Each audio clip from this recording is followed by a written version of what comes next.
Good evening and welcome to Mindful Live 182. I am your host Nathan Springer. Thank you for being here. It is the 3rd of the second month. Yes, we're well into February right now. You know, February is on the way. It's on the way going. It is a Friday, the last day of the week. Lovely stuff. We had a live every day for this week, you know. Good stuff, man. Good stuff. And it is Friday. Today, we're talking about the Dragon deal. The Dragon gas deal here in Trinidad and Tobago. Now, that Dragon gas deal is... It's rife for conflict because the deal is supposed to be between Venezuela and Trinidad, and there's a third party inside of that deal. Like, so what are you doing here? The United States, who has to give permission in order for Trinidad and Venezuela to do their own deal, and that makes things tricky. Good night, HB Nikki Groupie. Yes, it makes things a bit tricky because we have to get permission from the United States to do a deal. What? And then, even in getting permission from the United States to do the deal in the first place, the United States then can give stipulations as to how this deal could be carried out, and that makes things even more complicated. You see, you don't just have to make a deal and figure out the negotiation between you and the second party. You and the second party must be in a conversation now, and while you're negotiating, you have to keep in mind that a third party wants certain things to go a certain way. So all the negotiations you're having must still, you know, tweak to their accommodations, which makes, as I said, for strange, difficult negotiations. And we're going to see some of that. Venezuela obviously isn't happy with it. Francis Sylvester, the legend, says, so there can be a cameo with England coming in on that deal too. Ha! You never know. You never know. But I mean, England and those larger countries might not even necessarily have to come in on the deal like that, because either way, the oil and gas industry is run by the multinational corporations. You know, it's not like there is a locally owned Trinidadian based oil giant that is going to be piping this gas from Venezuela to Trinidad and Tobago. We already know it's going to be Shell. They are from what, Amsterdam, Netherlands, somewhere there. I think they are Dutch companies. So either way, it's not like the English have to come in. They're in by default. We don't have the capability, it seems, to do these things on our own anyway. So they're in anyway. Royal Dutch. Look at that. So no surprise that others may be in on that deal. Let's jump over and see some of the conflict it's creating. How will Venezuela be compensated for Dragon gas? That's a very interesting question, because there are some stipulations that have been laid down there. Prime Minister Dr. Keith Rowley was not called upon to state how will Trinidad and Tobago compensate Venezuela for its supply of natural gas from the Dragon field, given that the licenses granted by the United States to countries doing business with Venezuela prevent them from making cash payments to the Nicolas Maduro administration. When that question was posed by the MP for Puch East, Rudal Munila, during the questions for the Prime Minister segment, the Speaker of the House did not allow it. Munila's question came following a statement from Maduro on Thursday, where he lashed out at the US for giving permission to countries to negotiate with Venezuela, but disallowing them to pay in dollars or any form of cash. Let's go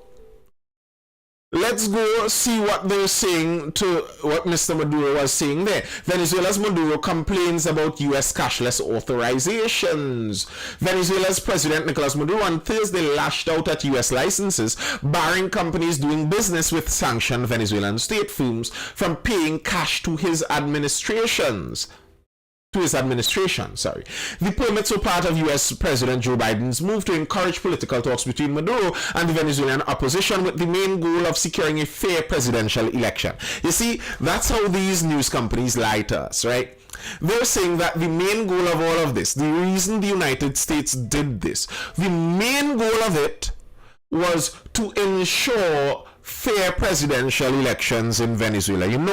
This had nothing to do with the fact that, the general rule is outside of being able to access Russian natural gas now. That has nothing to do with it. The ability to access natural gas in the Western Hemisphere easily, really that's just a coincidental benefit of this whole situation. The real purpose the United States is doing this is to encourage the possibility for fair elections there in Venezuela. Reward says, how is someone unrelated able to give permission for something that doesn't concern or belong to them? Well, you see, the thing is, they could give permission in terms of who could do business with them.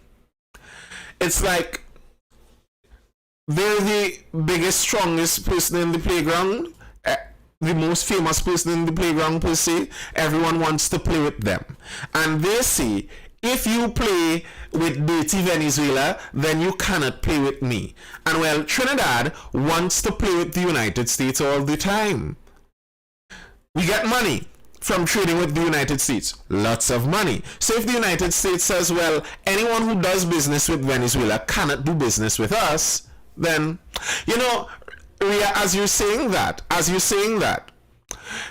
it's freedom of association, really and truly. Like, you could say that they're doing it to their own benefit, and of course they are. But it's freedom of association to some extent. If I run an entity, and I don't like the way Missy moves, and I say that, you know what, in order to do business with me, you cannot be doing business with Nisi. I cannot be doing business with anyone who does business with Nisi. That's just the nature of it. And many people squint at it when it's on a certain side, but many people have the same idea for doing things on another side. Like, if there's a dictator somewhere and isn't that a reverse bribe? Technically, it may be seen as that, maybe. But if someone is a dictator somewhere, you may think that you do not want Trinidad and Tobago to be trading with that country. That might just be it. If someone is a racist, if there's a racist country somewhere and they're systematically committing genocide against some minority population inside of their country, would you want Trinidad and Tobago to be giving money to a racist genocidal dictator? Well, no, you won't want that. And that's the premise upon which the United States does what they do. So it may have started since, well, not just started, it would have started a long time. But if you think about it, like back with the apartheid South Africa, there was that going on in sports. For example, cricketers weren't supposed to go and play cricket in the apartheid South Africa. They weren't supposed to support that. And if you played cricket in the apartheid South Africa, then they might ban you from playing cricket in other ordinary competitions. It's the same principle, really and truly. It's just that the United States are in a very powerful position. So when they make a statement like that, people tend to really listen to that statement. Has nothing to do with fair elections, and look who talking about fair elections. Yes, I don't think it has anything to do with fair elections either. Reward says, how is that freedom of association? That sounds like us or them ultimatum, which isn't freedom. Well, people should have the freedom to be friends with who they want to be friends with. Like, if you think about it on an individual level, you should be allowed to be friends with who you want to be friends with. If you don't want to be friends with Jack, well, you don't have to be friends with Jack. And if you find Jack is such a horrible character that if Jane is friends with Jack, then you don't want to be friends with Jane either, well, that's your prerogative. Like, I mean, I understand what people say about the US doing that, but that's the sanctions. I don't think those are the good arguments against the US. Like invasions of country and actually going and putting forces on the ground and killing people, that's a different thing. The drone strikes, that's a different thing. But deciding who they want to or don't want to do business with, I think that's up to them. That should be up to them. Do you think that the world should be able to decide who the US does business with? I don't think so. Real World says, if I want soap from you and rice from Nisi and grapes from Jesus, then why I can't pick and choose what I want from whom? You can. Trinidad and Tobago could have still gone and done the deal with Venezuela without the US permission. It's just we would have risked on our own the US sanctions also. It's not like they would have come and locked us up. They would have just said, okay, well, we're not doing business with you either. And that's their right. I mean, what is the other option to that? That the world holds the US by gunpoint and say you must do business with everyone or else? Like, no. Fine. Let them do business with who they want to do business with. And the thing is,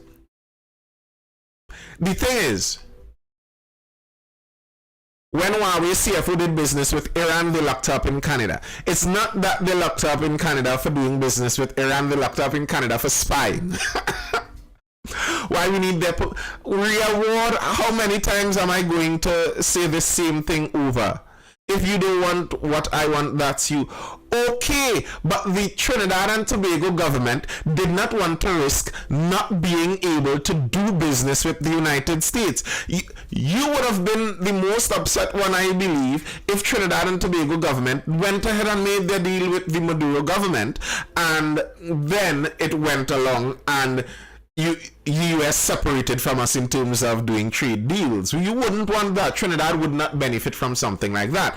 I forgot the quotes in spying. No, I didn't forget the quotes in spying because I actually believe they were spying. You see, as I say in nearly every live, you need to be able to extricate yourself from the narratives that are sold in media where you attempt to see things through a good guy and a bad guy lens. Because the United States might be a bad guy in a situation, that doesn't make Maduro a good guy, or it doesn't make China a good guy. They can both be bad guys. One could be bad and one could be worse, in fact. So, and regularly, I am all for the lambasting the United States. I am all for that. But really and truly, many of the people who lambast the United States and speak negatively of them, if they had a choice between living in the United States, China, Russia, or Venezuela, they would all choose the United States. So, there is some balance to be had in that. Glenroy Dennis says, any country that decides to stand on its own using its own resources, it's a crime to the US. Not necessarily. HB Nikki Groupie, we can't get USD, we can't get shipping and raw material. Most of the island shipping passes through the USA. Yeah, and that's the thing. It's not that we have to get permission to do it in and of itself. We have to get permission if we want to continue doing business with the United States. And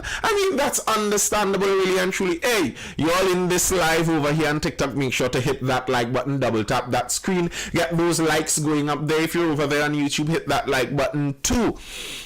They use the media to label a leader a dictator, then put the CIA on the ground. I don't doubt that either. But again, as I say, careful, because there are real dictators out there.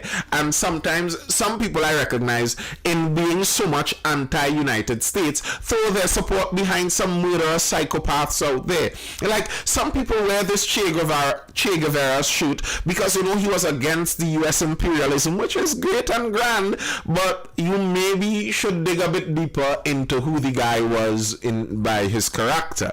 Kilvorn says, if given a choice, I choose the US to be the hegemony every time. That's the thing. And the reality, that's the paradox we find ourselves in. There would always be a big fish in the pond. What we may be able to do is decide who the big fish might be, or throw support behind someone of the big fish. But not having a big fish is not an option. Somebody is going to be on top. Who do you want that to be? Ria Ward says, when the petrodollar is no longer US currency, the US will crumble. Maybe. But who is going to change the petrodollar from being the US currency? Ria Ward says, I'm Nathan. No leader is a good leader, especially in this day and age. These country leaders ain't it. Yeah. Yeah, if the world could remove the US dollar from being the petrodollar, then yes, the US would struggle greatly. They will struggle greatly. But bear in mind, the US does have the strongest military, and regardless of how many people make you think of things in modern times, at the end of the day, when it all comes down to it, might does make right on the global stage like that. So yeah, you could attempt to remove the US dollar from being the petrodollar, like Muammar Gaddafi tried at one point in time, removing himself from that US dollar system. And you could try, you could feel free to try. You see, it's the same world that kind of always existed. The Babylonians ruled the majority of the world. They were the big dog over the ancient world because they had the strongest army. The Assyrians, they had the same thing. The Sumerians, the same thing. The Persians, the same thing. The Medes, the same thing. The Greeks, the same thing. After them, the Romans, the same thing. The Eastern, the Western Roman Empire, it's the same thing. It's the same thing.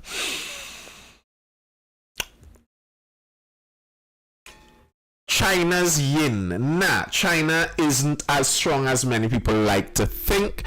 China is a planned economy, which makes it nearly impossible to actually run strong. Their one-child policy crashed their fertility rates, and they're in trouble. China was recently seizing money from the banks. People could not remove money from their bank accounts, So China is in some trouble. They are strong, but they are in some trouble too. So it's not necessarily like China is all just waiting there to swoop in and take over everything like that. The US found themselves in some real nonsense, but the ability the US had, the benefit the US had was the many years of that free market system that built an amazing level of wealth and connections throughout the world to that wealth system. That free market did it for them, and they were the pioneers of it, and they found themselves at the top like that. Now, the US, I think, can implode on itself too, so that's a possibility. But yeah, I don't think necessarily like China is just going to overtake them just like that, suddenly like that. I don't think so. I just don't think that's a reality. Maduro criticized the U.S. Treasury's Office of Foreign Assets Control, which issued the licenses, and said it tries to dictate how to do business with Venezuela to state and private companies. It's a joke to sovereign countries. I call sovereign countries and governments in America and the Caribbean to denounce this colonial model. We do not accept it. We will go on our way, he said. Maduro did not elaborate on any coming actions. So Maduro is not happy about it. He says they will go on their way. What that means exactly, I don't know. I guess we will find out eventually. But again, it's like I saw somebody say Rus empire has been around a while, and I think it will remain around for a long while too, but that doesn't mean it will be a global superpower. And I'm not that sure how much desire the Rus empire has for global supremacy that much. They're looking to take over where they once had. That's their main aim right now. I honestly don't think that Mr. Vladimir wants to take over the United States. I think he's focused on Europe. What do you think about the spy balloons China sent out? I don't know what to think about them, to be very honest. It's a very strange thing. Extremely strange thing. I don't know. That's what I think about it is I don't know what to think about it. I was reading an article, a very interesting article, on Trinidad legal systems, also European supremacy. Yeah. More like Eurasian, probably. More like Eurasian, because the Russians aren't exactly of that same European ilk as the Western Europeans are. Bear in mind, Russia spans all the way from that Europe side straight across to the Asian side. There's a cultural difference there between that Eurasian style and also bear in mind, for example, the Christianity on that side of the world was shaped by Orthodox Christianity. That was the Eastern Christianity that split from the Western Roman Catholic faith over 1,000 years ago. So there are lots of differences there that are down to the base level. So the cultural differences are there. The cultural differences are there. So I don't think they're necessarily aiming for the same kind of European supremacy as, for example, the Ukrainians might be aiming for. So, for example, Ukraine. Many of the people who are fighting for Ukraine are Nazis of the old German weird mustache, high Hitler, SS, all that nonsense thing, like old-fashioned Nazis. That's in Ukraine, and the Russians are fighting against them. So there is that, which is also in Ethiopia. Yes, very correct, Stefan John. Very correct. That's why Ethiopia has a partial relationship to Russia, because they both have that link to the Orthodox Christian faith. And I believe when it was Italy at a time trying to conquer Ethiopia, Ethiopia was one of the few African countries that was never really conquered by a European power. And part of that was because whenever they faced enough of a risk, Russia actually helped them out from those risks. All right, there you go. Seeing as you do not know how to control yourself. All right, here's this. Cabinet bans use of glass bottles for carnival. Cabinet has taken a decision to once again ban the use of glass bottles at all carnival events. On Carnival Monday and Tuesday this year, a regulation was first introduced at the last full-scale carnival held in 2020. The regulation, titled the Carnival Prohibition of Glass Bottles Regulation, was considered and approved by Cabinet yesterday. It was published in the Trinidad and Tobago Gazette, officially making it legally binding. National Security Minister Fitzgerald Hines said it carries the same purpose as when it was introduced in 2020, to serve as a layer of security during the festivities in cases where glass bottles can be used to cause harm. Because of Rus, God bless Russia. Yeah, that's what many Ethiopians would see. But again, as I say, I don't see many good guys versus bad guys in a lot of that. I see bad guys and worse guys. For the most part. I digress a bit from the Trinidad legality here. Even in Ethiopia, the Haile Selassie himself, you do know that when he started in power in Ethiopia, and he started in the 1900s, slavery was still legal. You do know that. And they begged him. And it was only after some European intervention that he decided, damn, I guess I'd have to allow these slaves to be free. So, how do you view that? How do you view that? Now, here's a very interesting part of this legislation to me. A very interesting part. You scroll down to the bottom of the article there, down at the end. There are other carnival regulations. Cabinet also rubber-stamped 2 regulations related to carnival yesterday. The Public Festivals Order and the Carnival Regulations 2023. The Public Festivals Order officially declared Carnival 2023 shall commence at 4 a.m. on Monday, February 20th, and shall cease at midnight on Tuesday, February 21st. But the Carnival Regulations 2023 outlines what can and cannot be done during Carnival celebrations. It includes a clause prohibiting anyone from dressing in the uniform prescribed for the police service, special reserve, police supplemental, city, or yada yada yada. You can't dress in any security service uniform, obviously. Any costume that can be mistaken for the uniform of those units is also banned. This regulation also prohibits the wearing of costumes that portray or represent any deity of a living religion, or the portrayal of any event in a manner likely to bring into disrepute, ridicule, or contempt any religion practiced in Trinidad and Tobago. Now, first of all, I think that's a nearly impossible thing to really adjudicate. Something that could bring any religion into ridicule cannot be shown or portrayed in carnival. Like, I mean, how How are you going to do that?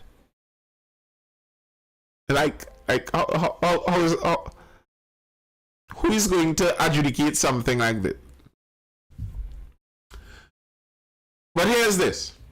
Other clauses prohibit anyone from indulging in behavior or gestures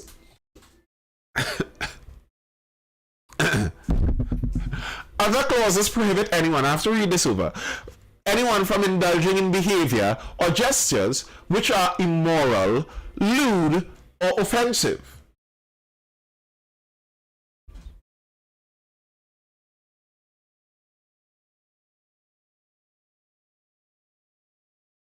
How is that working out for Carnival? Someone explain to me. There are clauses in the Carnival regulations that say people are prohibited from indulging in behavior or gestures which are immoral, lewd, or offensive. Like, somebody has to be making a joke out of this. Like, they're catching kicks on everybody here. Why even do this? Why even do this? And this is so much. Richard Gabman says those are Carnival rules from since the 50s, probably. But that's the problem. That's my problem. The government. The reason we hire living people, human beings, to run the government is that we want people to be able to look at the situation and write policies, write regulations, write laws that will fit the suitable situation as it stands presently. We don't want you to copy and paste laws from the 50s if it doesn't fit in with modern times. And if it is that's the law, that you really do not want any immoral, lewd, or suggestive, any whatever, then fine. Enforce the law. But it makes no sense putting a law there that everyone knows isn't going to be followed. Then you're encouraging illegality in the country. I think that doesn't make sense. Why put laws that you know are going to be broken? What sense does that make? What's the point of that? What would be the purpose of putting a law saying no one can engage in such behavior when you know very well you are sure that you aren't going to arrest anyone during that time for engaging in that same behavior? Like, it's not reasonable. I think it's pretty silly. It's taking the country for a joke, man. It's taking big people for joke. You can't take big people for joke like that. To update the laws to the current society. Exactly. That's the purpose of government.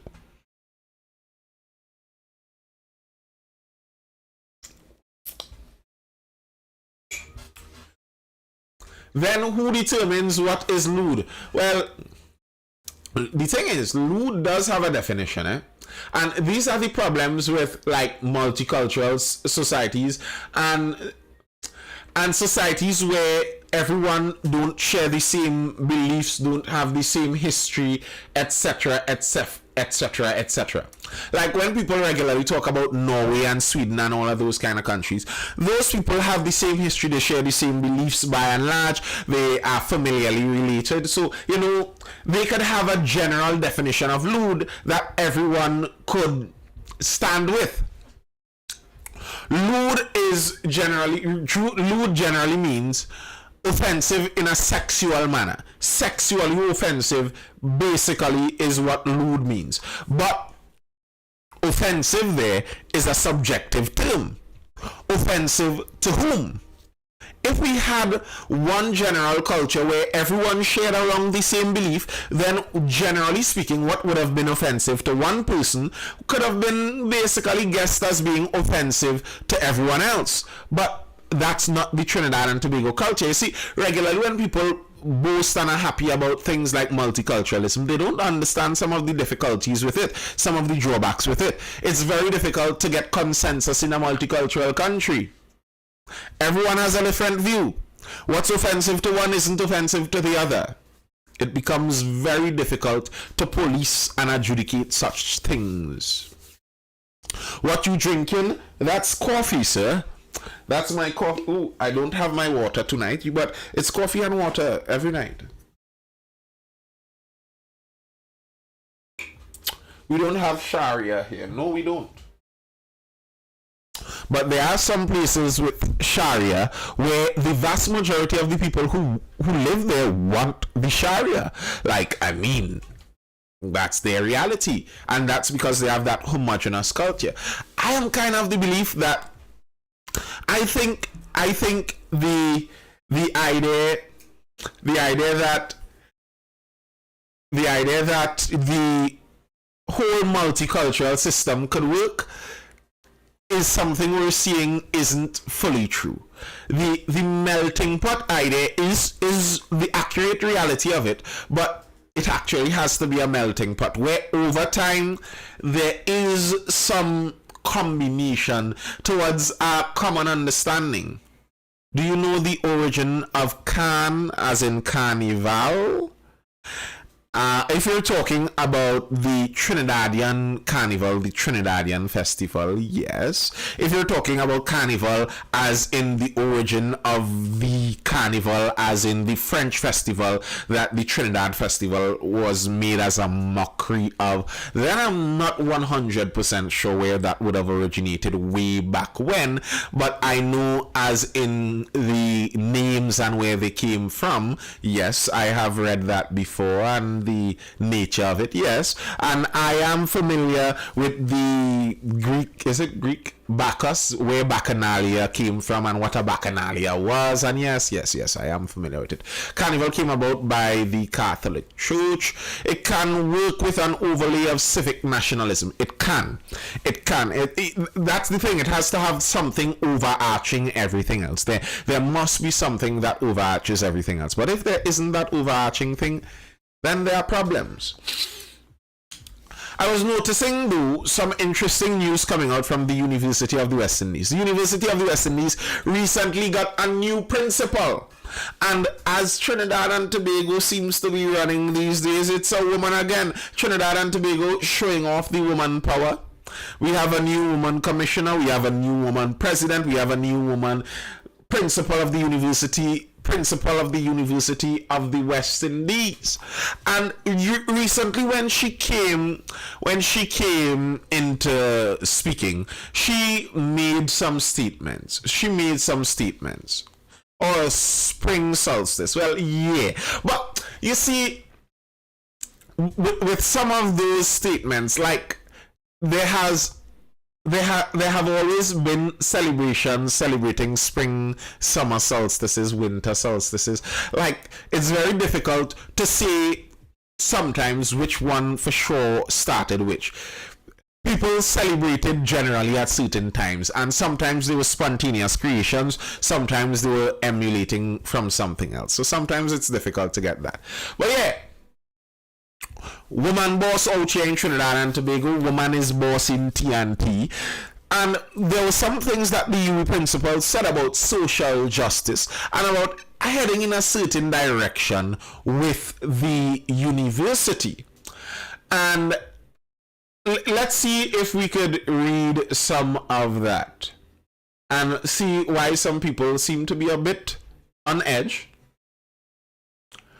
New UE principal aiming to improve lives. Pro Vice Chancellor and Campus Principal of UE St. Augustine, Professor Rosemary Ballantyne, is ready to take UE to the forefront of innovation and healing Titi's society. In her inaugural address during her induction ceremony at the listen, just now. When I see things like healing Titi's society, those things raise red flags to me. those things raise red flags to me. Ash Wednesday predates Catholic Church, went by another name. You know, when you're actually looking into a lot of those things where they attempt to say that many of these Christian festivals, Easter came after Ashtar and an ancient god and an ancient festival, and Christmas was based upon the winter solstice celebration. When you actually dive into a lot of it, you recognize that a lot of it is actually more modern interpretations of things that have actually been pretty settled historical facts for quite some time. Yes, I do know, and I actually know that many of them aren't true. When you look at what they call pagan festivals, much of what they call pagan culture is Celtic culture, Celtic Celtic according to your definition. And many of that Celtic culture came about from between the first and second millennia. That's 1000 to 2000 in those times. Bear in mind, the Christian practice was dating 1,000 years before a lot of that Celtic culture came about. So, yeah, some of the timelines they talk about aren't exactly accurate. So sometimes when you hear something that sounds very spicy on the ears in the initial hearing, go dig a little deeper and see sometimes if it's just spicy for the sake of attracting more ears, and it's not as true as some people make it out to be, because you'll recognize a lot of that is so. I hope they don't try to modify basic human biology. What kind of hope is that? That's a lost hope, Glenroy Dennis. They're already doing that. But yes, when she talks about healing TT society, that raises red flags for me, because I'm not sure if a university's purpose is to heal TT society. Good evening, Scarf T. I'm not sure if that's your purpose. Your purpose to me is to educate TT society, to provide information for TT society, to break down information into a receivable format for TT society. Research for TT society. But when you say heal TT society, it raises red flags, because it makes me think that you may be going outside of the mission of what the university might be there for, and that creates for some difficult things. I was looking over in the United States news. I like to take in some of the US news, and I was watching one of their congresswomen. There's Bacchanal over there in their Congress. Their Congress is like nearly like their MPs with a more local government feel. And they threw out one congresswoman. They threw out one congresswoman from several committees, so she can't sit and hear certain privileged information anymore. And in her speech, she was saying that she represents refugees all over the world. And I'm thinking to myself, that's the problem with so many people these days. They don't understand their job portfolio. If you're the yes, that was Ilhan Omar. If you're the congresswoman from Minnesota District 30, whatever you are, then who you represent are the people who live in that area. You're supposed to be in your job in terms of a representative, as a political representative. You're supposed to say what the people in that area want you to say. For example, in Trinidad, the representative, the MP, the member of parliament for Couva North, is supposed to represent in parliament what the people in Couva North want him to say. His job isn't to be a loyal supporter of Kamala Prasad Bisesa. His job is to find out what the people of Couva North want in terms of legislatively, what they want in terms of legally, the kind of laws they want in the country, and go into the parliament and represent those opinions to the parliament. That is your job. That's your reason for being there. Similarly, there for the university, if you seem to be trying to do things outside of your reason, it raises red flags. UA's first female principal and first principal out of the law fraternity said at the end of the day, she wanted people to remember the humanistic intellectual force of UE. As we're talking about so many women there, I was listening to something very interesting the other day, where, they were saying that we have a very good map of where male politics the male and the masculine end of the political force when it goes wrong, when it pathologizes, when it goes to the side that is sick. We know that when they go to war, when men become abusive, when they become power hungry, we know that general masculine side of the pathologizing of power. But we don't have a good understanding of the feminine side of when power goes wrong. And to think there is no feminine side is ignorant.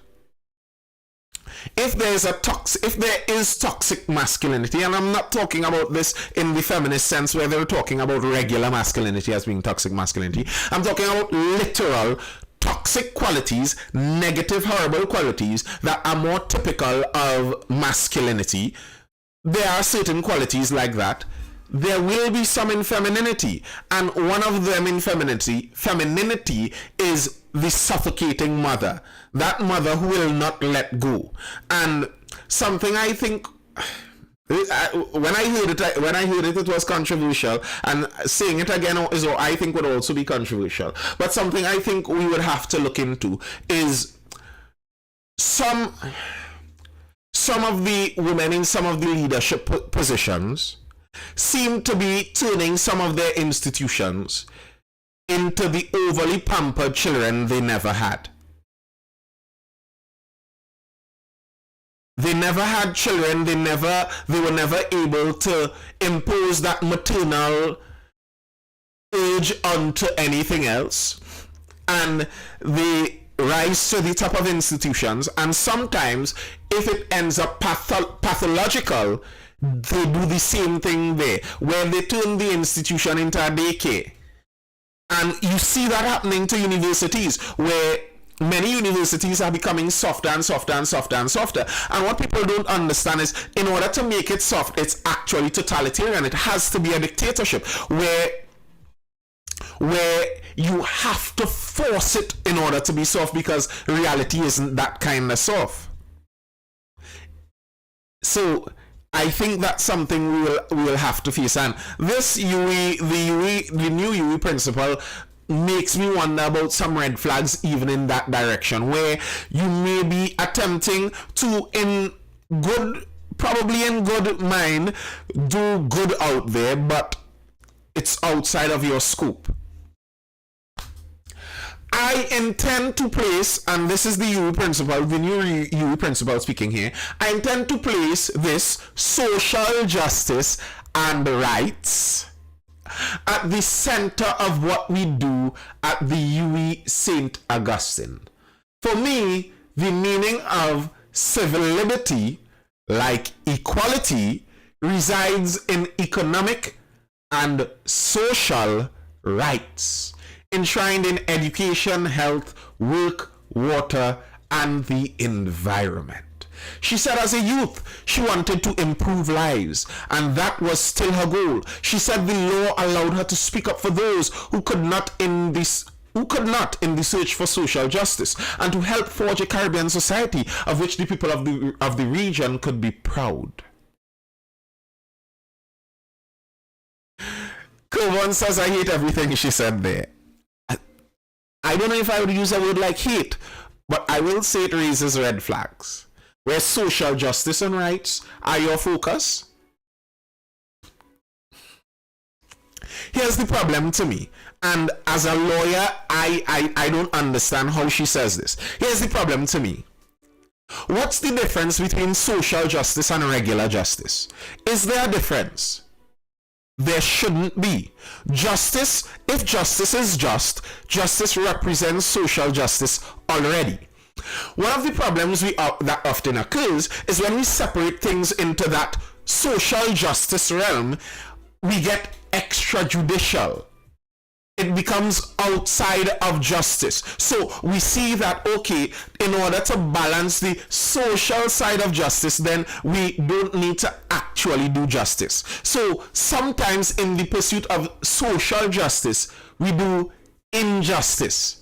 And that's, I think, what I was just talking about with the pathologizing of that kind of thing, where you try to over soften an area. And you see that in the United States, where they're doing criminal justice reform. You know, they're trying to do social justice. These criminals had a bad life. They had a hard life. We shouldn't just throw them in jail. So, you know, you have to do things soft. And no, we don't force them to pay money. They're poor. So when they're arrested, they have no bail, and we'll just set them back out and tell them return for their court case. And surprise, surprise, they go back out and do more crime, and then we arrest them again and release them again and tell them come back for your next court case. And they do the same, and the US is suffering with that right now. US crime rates are like, in all their cities, their crime rates are like shooting to the high heavens, and you're seeing some of that.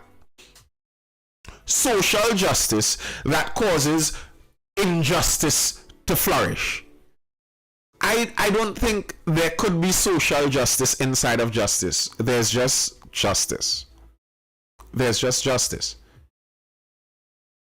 Really and truly.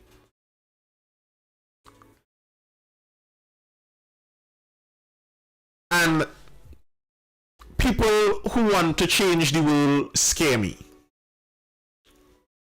People who want to change the world scare me, honestly. Because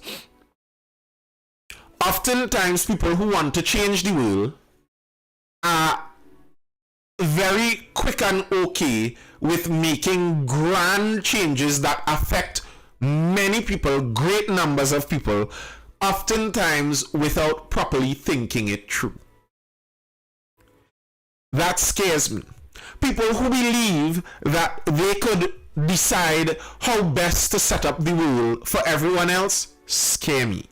That scares me.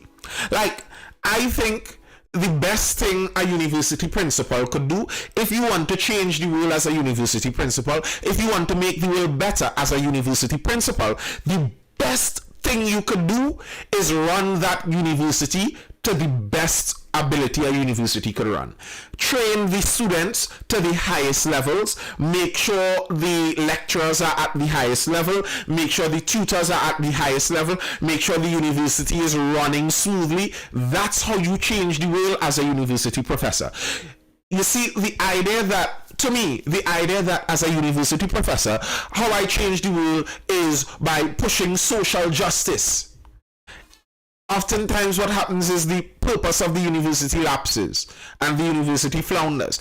And when you hear me sometimes in some of the lives saying that I believe universities don't have a long life left, things like this are in many cases the reasons why. Because many universities are straying away from their original purpose. And if they stray away from their original purpose, they would lose the place they once held in society. If a university would hold my child for 4 years and bring them out after the 4 years without being much more educated, but being an activist in some one of these social justice or civil rights or liberties areas, then I will not send my child to that university. My child would be better going to 4 years of internship in 4 different companies. I know 4 people who own 4 companies. I send my child 1 year each year in a company. 4 years after, I'm sure they are better educated than sending them for 4 years to come out wanting to change the world and going to stick themselves, start painting for oil and gas to stop being pumped and that kind of ridiculous nonsense. I don't think that's how it's done. I honestly don't. The statement that Jordan Peterson, the guy I saw someone mention there, his original statement from several years back in one of his books where he said clean your room. The idea of that, the psychological principle behind that was you work with things within your sphere of influence. As a school principal, your sphere of influence is the school. You run it to the best. You don't leave your dirty, untidy room to go protest climate change outside. Make sure your room is tidy. And what you recognize is that as you fix things from yourself going outward, you are better capable of making those changes. If you are unable to even set your room in order, what makes you think that even if you are able to get your hands on the power of the world, what makes you even think you are going to be able to set the world in order if you can't even order your own room? Now, I saw a letter in response to that, some of those statements from the UE principal. Letters to the editor in the Newsday. Dangerous idea from the UE principal.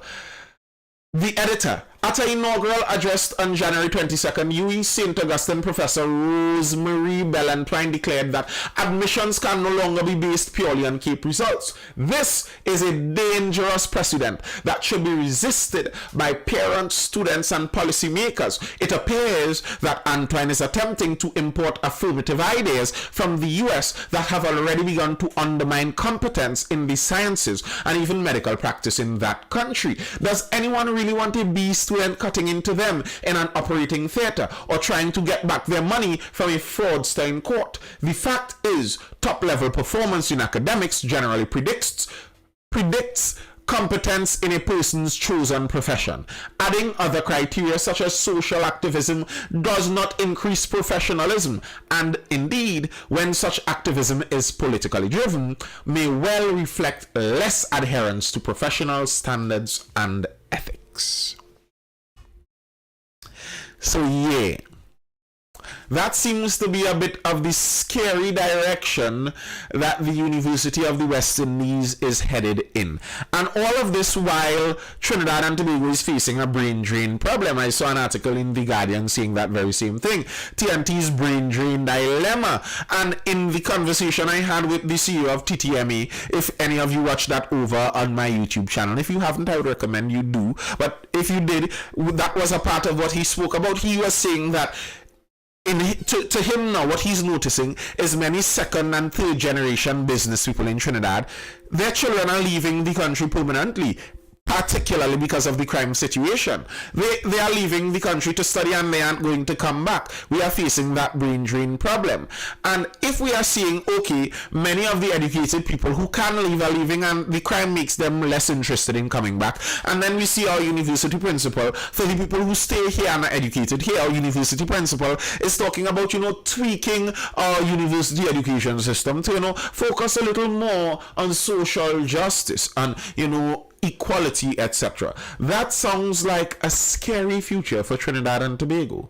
It doesn't sound like it puts our educational prospects in a positive scenario. Alright, people, that's all I have for now. Any comments or questions before I dive out?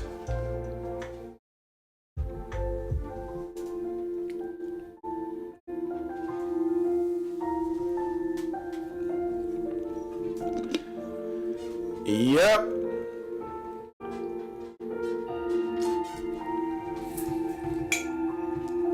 I'd like to mention this as per usual.